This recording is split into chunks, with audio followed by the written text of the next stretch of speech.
Perkenalkan, nama saya Nadifah Maidina, absen 28, kelas 11 perhotelan 4. Di sini saya akan menjelaskan tentang bab Pancasila, unit penerapan Pancasila dalam kehidupan bernegara. Pancasila sebagai dasar negara Indonesia berisi 5 sila yang harus diterapkan dalam seluruh aspek bernegara ke seluruh rakyat Indonesia. Berikut ini adalah isi dari Pancasila. 1. Ketuhanan yang Maha Esa. 2. Kemanusiaan yang adil dan beradab. 3. Persatuan Indonesia. 4. Kerakyatan yang dipimpin oleh hikmat kebijaksanaan dalam permusyawaratan perwakilan. 5. Keadilan sosial bagi seluruh rakyat Indonesia. Dari kelima sila tersebut terkandung nilai-nilai dasar, instrumental, dan praksis. Nilai dasar berarti bersifat absolut dan mencakup cita-cita, tujuan, dan tatanan dasar. Nilai instrumental berarti nilai penjabaran dari Pancasila yang merupakan produk kebijakan dari suatu negara. Contoh dari instrumental adalah produk Undang-Undang Dasar 1945. Nilai praksis yang berarti perilaku konkret yang dilakukan bangsa dalam kehidupan sehari-hari. Contoh penerapan Pancasila dalam kehidupan berbangsa. Sila pertama dimaknai bagaimana negara menjamin kemerdekaan warganya untuk memeluk agama dan beribadah secara aman. Yang kedua, menjamin pemenuhan hak asasi manusia oleh negara. Dan sila ketiga memaknai tentang wujud persatuan bangsa Indonesia. Yang sila keempat, rakyat Indonesia memberikan kepercayaan kepada wakil rakyat untuk membawa aspirasi rakyat. Sila kelima, negara bertanggung jawab atas keadilan sosial yang mencakup ekonomi, kesehatan, dan fasilitas umum lainnya. Pengamalan Pancasila yaitu dari sila pertama sampai sila kelima. Tonton sampai habis ya, jangan di skip. Anak-anak hebat, apakah kamu tahu lambang negara kita? Ya, lambang negara kita adalah Garuda Pancasila. Nah, di dalam lambang burung Garuda tersebut juga terdapat 5 buah ruang di dalam perisai yang merupakan simbol-simbol dasar negara Pancasila, yaitu bintang, rantai, pohon beringin, kepala banteng, dan padi dan kapas. Setiap lambang sila Pancasila yang terdapat dalam burung Garuda mempunyai makna masing-masing. Mari kita pelajari satu persatu ya. Nah, kita mulai dari sila pertama yang berbunyi Ketuhanan yang Maha Esa, dilambangkan dengan gambar bintang. Contoh sikap yang sesuai dengan penerapan sila pertama antara lain: beriman kepada Tuhan Yang Maha Esa sesuai dengan agama dan keyakinan yang dianutnya. Yang kedua, bersyukur kepada Tuhan Yang Maha Esa. Yang ketiga, menghormati agama orang lain. Yang keempat, tidak memaksakan agama kepada orang lain. Yang kelima, hormat menghormati dan saling bekerja sama antar pemeluk agama. Kemudian yang keenam, rajin beribadah dan berdoa sebelum dan sesudah makan. Itulah contoh-contoh pengamalan dari sila pertama. Kita lanjutkan sila kedua yang berbunyi kemanusiaan yang adil dan beradab, dilambangkan dengan gambar rantai. Contoh sikap yang sesuai dengan penerapan sila kedua antara lain: yang pertama, saling membantu dan menolong antar sesama manusia. Misalnya, membantu korban bencana alam dan juga menolong teman atau adik yang jatuh dari sepeda. Yang kedua, tidak membeda-bedakan teman dalam bergaul. Yang ketiga, bersikap sopan kepada orang tua. Yang keempat, saling mencintai sesama manusia. Yang kelima, mengembangkan sikap tenggang rasa. Dan yang keenam, menjenguk teman atau orang yang sedang sakit. Itulah contoh-contoh sikap yang sesuai dengan penerapan sila kedua. Sekarang kita lanjutkan sila ketiga yang berbunyi Persatuan Indonesia. Nah, lambang sila ketiga adalah pohon beringin. Contoh sikap yang sesuai dengan penerapan sila ketiga antara lain, yang pertama, cinta tanah air dan bangsa. Yang kedua, bangga sebagai bangsa Indonesia. Yang ketiga, mencintai dan bangga menggunakan barang buatan Indonesia. Yang keempat, mempelajari kesenian dari daerah lain. Yang kelima, gotong royong atau kerja bakti. Yang keenam, mengikuti upacara bendera dengan hikmat. Kemudian yang ketujuh, berteman tidak membeda-bedakan suku dan agama.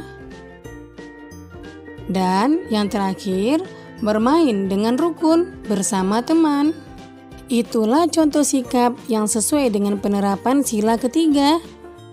Kita lanjutkan sila keempat yang berbunyi kerakyatan yang dipimpin oleh hikmat kebijaksanaan dalam permusyawaratan dan perwakilan. Lambangnya adalah kepala banteng. Contoh sikap yang sesuai dengan penerapan sila keempat antara lain, yang pertama, menghargai pendapat orang lain. Yang kedua, tidak memaksakan pendapat pribadi kepada orang lain. Yang ketiga, menerima hasil musyawarah dengan lapang dada. Yang keempat, mau menerima hasil keputusan demi kepentingan bersama.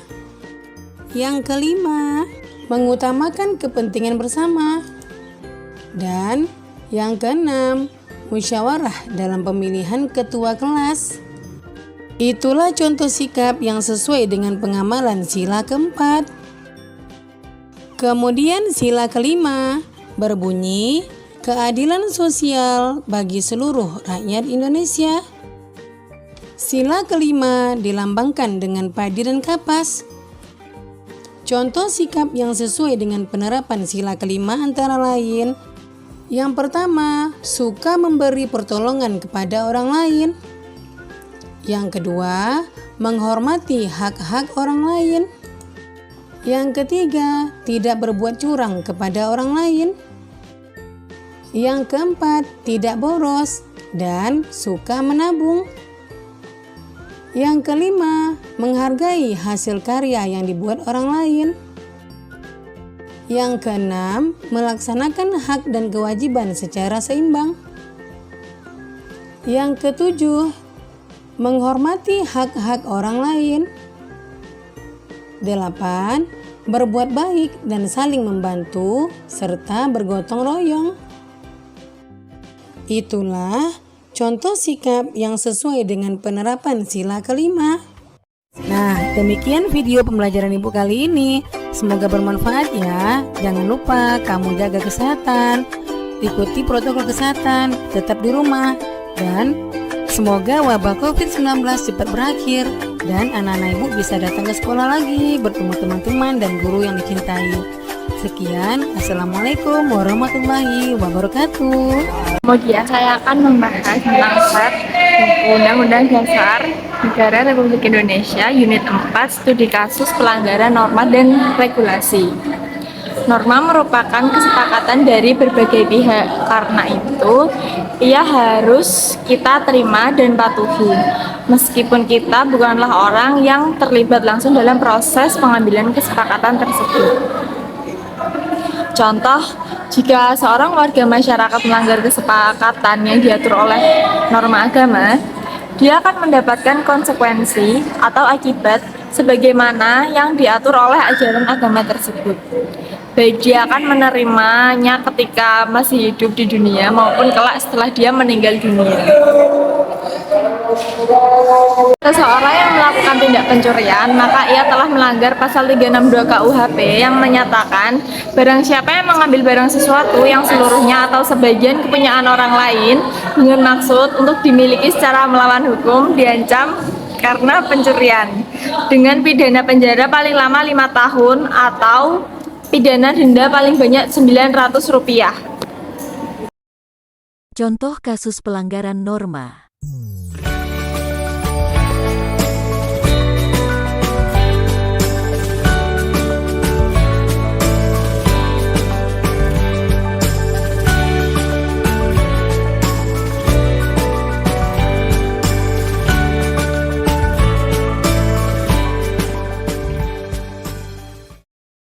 Sebagaimana telah dipelajari pada materi sebelumnya, norma merupakan kesepakatan dari berbagai pihak. Karena itu, ia harus kita terima dan patuhi, meskipun kita bukanlah orang yang terlibat langsung dalam proses pengambilan kesepakatan tersebut. Pertanyaannya, bagaimana jika ada seorang warga masyarakat yang melakukan pelanggaran terhadap hasil kesepakatan tentang norma, baik yang bersumber dari agama, hukum, kesusilaan, maupun sosial? Pelanggaran-pelanggaran tersebut, misalnya melakukan tindakan korupsi, menyalahgunakan narkoba, melakukan tawuran, melakukan seks bebas, atau perbuatan-perbuatan lainnya yang dilarang oleh norma. Tentu, segala perbuatan melanggar norma yang telah disepakati akan ada konsekuensi atau akibatnya, baik akibat hukum maupun akibat-akibat lainnya, seperti sanksi sosial.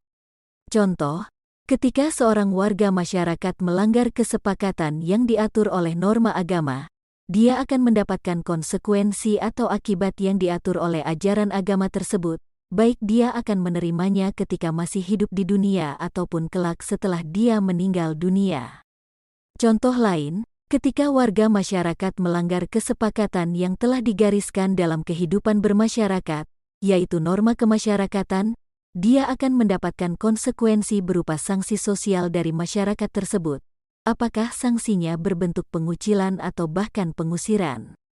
Berikutnya, contoh yang lebih tegas ialah ketika ada seorang warga masyarakat yang melanggar kesepakatan sebagaimana diatur oleh norma hukum, dia akan mendapatkan konsekuensi berupa hukuman yang sudah diatur dalam Kitab Undang-Undang Hukum Pidana, KUHP. Misalnya, seseorang yang melakukan tindak pencurian, maka ia telah melanggar pasal 362 KUHP, yang menyatakan, barang siapa mengambil barang sesuatu, yang seluruhnya atau sebagian kepunyaan orang lain, dengan maksud untuk dimiliki secara melawan hukum, diancam karena pencurian, dengan pidana penjara paling lama 5 tahun atau pidana denda paling banyak Rp900. Sekian dari saya. Terima kasih.